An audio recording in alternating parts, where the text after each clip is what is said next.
Thank you, Margaret. Thank you, Allison, for organizing this session and roping me into it. It was Margaret's suggestion that I give a talk that was something about the background and history of Lifeways as a contribution to that. But of course, we all recognize that that's most appropriate. So everybody well knows of Barney, and this session is dedicated to he. My role is talking about Lifeways and what Lifeways is as an organization. I had done a talk similar in the last Chalk Bowl. I think it was the very last Chalk Bowl. It was the 50th anniversary, and thereafter they kind of folded camp. But I had done a very similar talk that was sort of on the background and history of cultural resources in Canada, or Western Canada. And I had put together this flow chart that sort of shows, in essence, that Lifeways, a lot of the firms that are existing in the modern day, or at that time, which was about 2017, 2018 that I gave that talk, a lot of the firms that existed were basically generated out of Lifeways. Some of those firms don't even realize they have a legacy, a genealogical legacy that's associated with Lifeways. Somebody like at Circle might not recognize that fact, but you can look at this flowchart and you can easily see the characters and individuals who started at Lifeways, trained, and then branched out and started their own firms as competitive firms. And then and it's flowed on from there. And I recognize that this is 4 or 5 years old. It's probably, there's some other changes happening. Wood and Golder have now joined, and so that kind of flows together and joins again at the bottom. But in essence, there is a real relationship to a lot of the consulting that's happened principally in Alberta and relationships to other firms across the province. Now, I recognize there are several other locations in the province where there's sort of independent invention, if you will.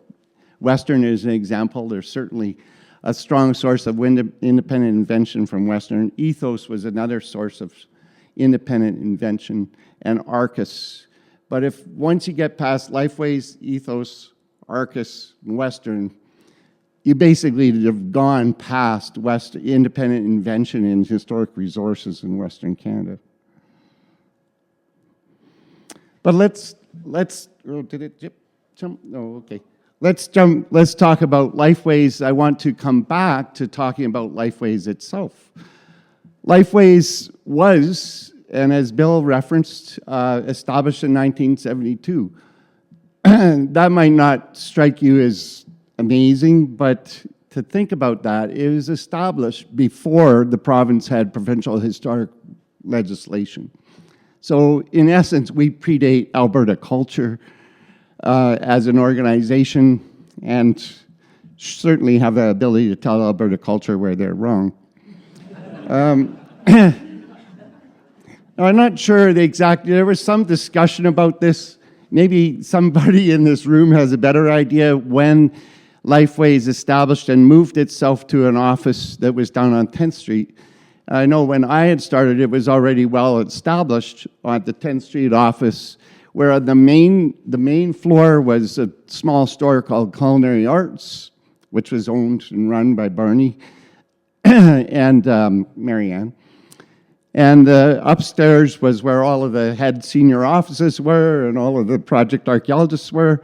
And in the basement of this store was the labs for Lifeways and also the storage for Culinary Arts. So the lab was an interesting place. It would have boxes and boxes of pots and pans and the other materials that Culinary Arts was selling, and it would have boxes and boxes of bones and rocks that all of the archaeologists were analyzing.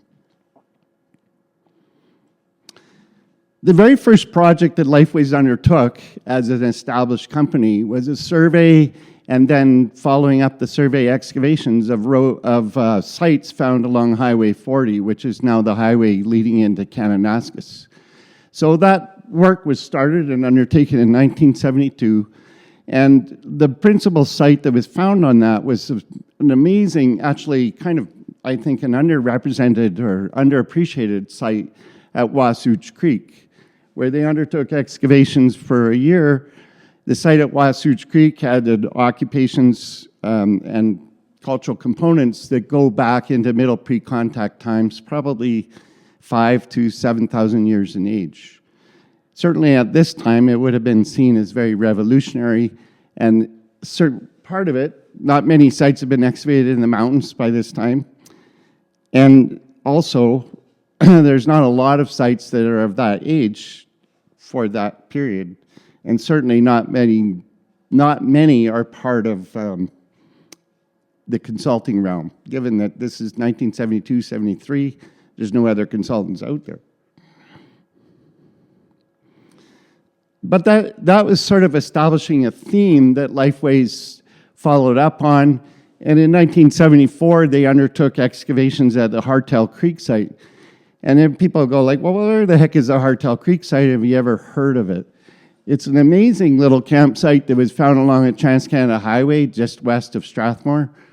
And at this time, in 1974, they were twinning the Trans-Canada Highway. It had originally only been 2 lanes, and they were turning it into 4 lanes. And there's a whole sequence of excavations that were undertaken in 1974 that Barney basically hired a number of archaeologists and many, many students to the site to undertake excavations. And we've now recovered many of the pictures from the site, the pictures of the excavations, and you could see that they were there at all seasons. A lot of the excavations go right up into, I don't know, late fall, early winter, where there's snow on the ground and people are freezing. And of course, summer, when all the guys are doffing their shirts.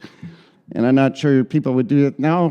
They might have lots of scars, but I like looking at these pictures of how people were undertaking excavations in the 70s. And what's interesting here is it's an era that I don't recognize necessarily. I can tell some of the people who are in these pictures. I can tell that there's, Beav Loveseth pops up, Rod Heitzman pops up, but there's many people there that I don't know, and it'd be really fun to share some of these pictures with some of the older folks in the room or of an older generation of archaeologists that could start giving us a name of some of the individuals that are shown. I believe it's Frank Kent's is striding across that excavation in the middle. I think that the theme here we're looking at is that Lifeways was involved in this early stage of studies. Many of the archaeological work done at this time through the 70s and even into the 80s when I started getting involved, it always felt like we were just ahead of the bulldozer. And so you kind of get a sense of that. But also that Lifeways was undertaking much of this work at this time and involved in doing excavations. And like I said, that's an important theme. We were doing surveys. There were surveys happening, and surveys happening on many of the big surveys. The Dome Pipeline is an example. But where there was a possibility, Barney would push for and lobby for excavations to happen. And that's something that he was very strong about and encouraged me and taught me that sense that you have to value what you're finding, figure out what's worthwhile, figure out how you can convince a client that it's worthwhile, and convince them that an excavation is needed. If it is needed, you have to have a scientific reason to do it. If there's not needed, then just move on. Find another site and get on with the research you're doing. It's in this era that Lifeways built a strong core of archaeologists. I think Barney tapped many of his students that he was working with at University of Calgary to pull in many of the stronger and influential archaeologists that he was training and wanted to work with. And we have people like Bee that started there, Margaret, Brian Ronigan, and slightly earlier you could think of Stan Van Dyke, Jim Calder being involved. And Barney built a very strong core of project archaeologists that led to the success of the company.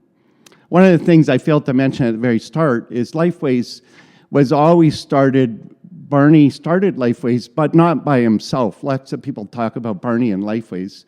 Lifeways was actually started as a partnership. It was always with Barney. Jim Calder was part of that partnership, but also Marie Calder was also always part of that, or Marie Murray was part of that partnership. And Barney had told me it was Marie's father that put up the money to support the company to begin. And I think that's an important thing to remember. The company was started as a partnership, and there was a woman involved in the company right from the start of when that company was established. So it's not new to see women coming into archaeology in Alberta, and that's always been the case, that women have been there. They might not always have that recognition, because lots of times people go like, Lifeways is Barney. And it wasn't, and it hasn't ever been always just Barney himself. Again, an example of how much of the excavations that were happening were just ahead of the backhoe or just ahead of the development. But one of the things here I want to look at is the fact of how incredibly innovative archaeology was at this time period. Lifeways and the other firms as well, I think of Ethos as being very strong in this sense. We're incredibly innovative about bringing forward methodologies of how they are approaching studies. Lifeways pioneered winter excavations in Alberta. At other places, and many of us will have fond memories of digging teepee rings in circles or elaborate geometric patterns that were supposedly a better way to sample a circle. Now, I'm not sure, and most archaeologists have long moved away from this methodology, but it was interesting how innovative it was and how much people gave it thought about what they were doing. There was also constantly the effort to paint or flower teepee rings to try to get better photographs of them. Lifeways always undertook and, in a sense, pioneered deep testing using a backhoe. It was recognized right away that a backhoe is needed to access most of the deeper and older sites found in southern Alberta. Also at that time, plowed fields collections, plowed field walking and plowed field collections were commonplace. At least for the one project I worked on, it felt like a lifetime. It was just a full field season. We spent the whole season walking plowed fields, flagging artifacts, and tagging those. At that time, that was done with a large collection grids that were sort of giving accuracy to what we had. Think about how incredibly accurate and wonderful the data collected from this could be now if you could GPS individual artifacts. And yet now, Alberta culture pays no attention to plowed fields locations, and plowed field sites are entirely written off as if they're not important for historic resources. In this era, and I'm moving into the 70s, 80s, and up into almost up into the 90s, Lifeways has been involved with many of the most important and named sites in the province. Some of these sites, they were not all found by Lifeways, but sites like the Hawkwood site, the Bow Bottom site, the Balzac site, Mona Lisa site. Many of these sites are some of the fundamental sites that have established the cultural history for southern Alberta and for what has evolved to be much of Alberta. And as Lifeways, it was part of establishing these sites, finding them, and undertaking the excavations of them. One of the things that I should touch on here, the 54 years, Lifeways is still in existence. It's probably the only company in existence that has gone broke, is kind of gone down to the very bottom, and then came all the way back up to being an established consulting firm and as vibrant as it is today.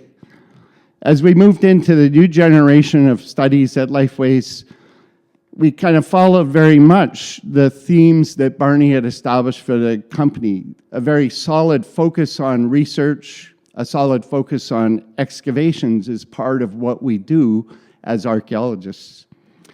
Lifeways has continued an involvement with known and named sites that are important within Alberta cultural history. They found and established the meaning of the quarry of the ancestors, sites around Calgary such as Cougar Ridge, Everblue, I should know these, I found some of them.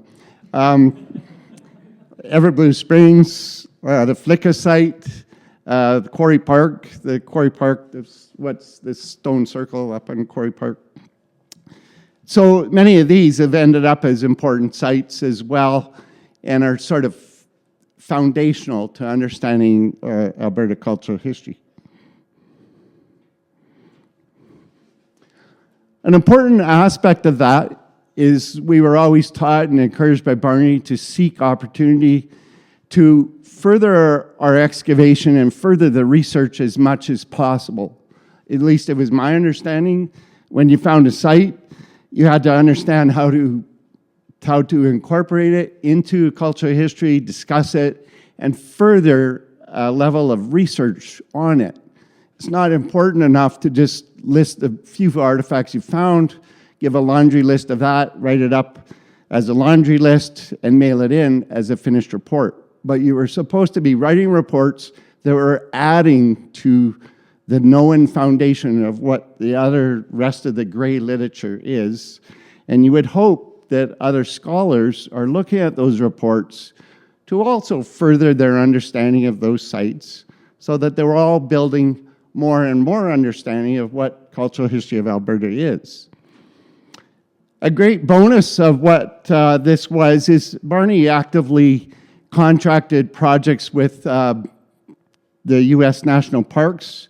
So for at least 10 years, 15 years, our crews had been involved with projects in Glacier Park, and in over a 10 to 12 year period, we were involved with projects in Yellowstone Park.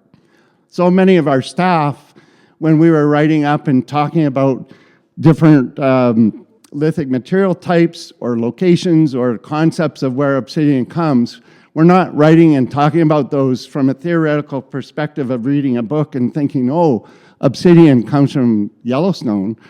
But we were actually in Yellowstone Park, and I've tromped across Obsidian Cliffs Quarry myself, looked at many of those obsidian quarrying pits, have a personal familiarity with what those historic resources are as well.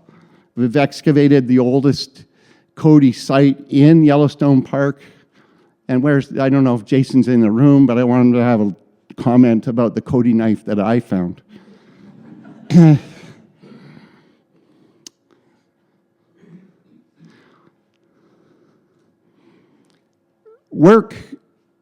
Research undertaken by Lifeways, following up on that sort of theme of involved with research within U.S. national parks. We've also, my one picture got turned sideways. That's Mike Wilson. And he's not lying down on it. He's just, but Lifeways has also been a leader in undertaking similar types of research here in Alberta. And in the last few years, we're very actively involved in a lot of the post-flood studies. I think we ended up doing 50 to 60% of the post-flood studies that were undertaken between 2013 and 2016. I like to think of that as we were the consultant of choice by Alberta Culture. And part of that is because there's recognition that our staff and the personnel and our approach to those projects and those sites would be fundamentally sound. We would be producing reports that would be valuable and a contribution towards what has been done before. This is thematic to what a lot of Lifeways has done because the reports that we were prepared out of the flood study are just following a sequence of other reports that have been published. And that follows up on something in it to stress it's not just gray literature, that there's an importance of the important sites being dug, the important projects being done should be sought for publication as much as any other archaeologist that does archaeology, as much as any academic archaeologist anywhere. And Lifeways has always undertaken pursuing reports at a level that could be published and has actively published reports on many different sites. It's not a new thing. This goes back, as you can see, the Hawkwood site. It's the oldest site in Calgary. And that Lifeways understood the importance of that and worked with the Alberta government to get it published. Other reports similarly have been published in more recent years. The engagement with the public on publishing, the engagement with the public doesn't stop at publishing. There's a level of engagement that is important to maintain and continue. And Lifeways has always sought to seek that level of, sorry, am I close to time? Yeah. Am I out of time? 2 more minutes. Okay, good. You guys don't have your cards. So anyways, I think the engagement with the public's important, and Lifeways, for instance, is our staff that put on and hosted the 2017 Rocky Mountain Conference, which was right here at this same hotel. So when people think that this conference is amazing this weekend, I'm going like, yeah, I've done it all here before. I had a pretty good idea it was going to work well here. Margaret touched on how prestigious and thorough Barney is in his research, and touched about how much he reads, like ferocious reader of all aspects, fiction, nonfiction. And a sample of that would be, example of that is shown here. This is just a short list of articles that Barney was pulling and looking at when one of the last big projects he was working on with us at Lifeways, because as he stepped away from Lifeways, we all became owners. He still remained involved with the company as an advisor and as a senior archaeologist we could bring in when we wanted to. And the last Alaska Pipeline project, which was undertaken in 2012, he came in as an advisor on the project. He had been on that project for the first go around the Alaska Pipeline. And as an advisor, he was pulling, look at the range of articles that he's pulling. Like, these are not the types of articles that most archaeologists would pull, where he's talking about, the genetics of mountain sheep. I remember having a long conversation with him about an article he had found about the genetics of brown trout. And he's going like, BV, do you understand the importance of the genetics of brown trout from the eastern slope to the western slope of the Rockies, and how that could change our understanding of glaciation through the Rockies? I'm going like, oh yeah, it kind of dawned on me. And I get, you can really appreciate how he would search every single aspect of things that he was looking at. And he wouldn't stop at sort of like, that's the point where I know enough, but he's going like, I always have to look for more sources and more ideas about where I can get to. In his latter years, he stayed on at Lifeways as an advisor, and then moved into sort of a grandfather role with our company. And you'd always show up at our Christmas party. And like I said, it was a joy to be around. It was a joy to have at our Christmas party. And he would kind of play that grandfather, or in a sense of a traditional society, the elder of our company. And it was great to have him there. Over those years, Lifeways has sort of maintained a vibrant company, moving right into the modern day. And one of the things, there's a couple of critical things here. One, we understand the importance of staff. Many of our staff have stayed with our Lifeways for years. Some of them have gone off and worked at another company, and then they're going like, oh, that's not to my liking, and they've come back.